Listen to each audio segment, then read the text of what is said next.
Hello everyone, welcome to Online Help Guide. Today in this video, I'm going to show you how to log into Compass Card account. So without any further ado, let's get started. First, open up a web browser. Now in the search bar, type in www.compasscard.ca. After you come across this official page, click on the sign in button.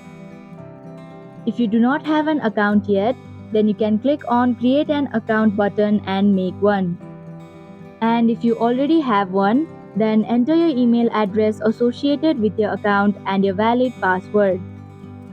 And if you've forgotten your password, then you can click on forgot your password link. After entering your details, click on sign in button to proceed.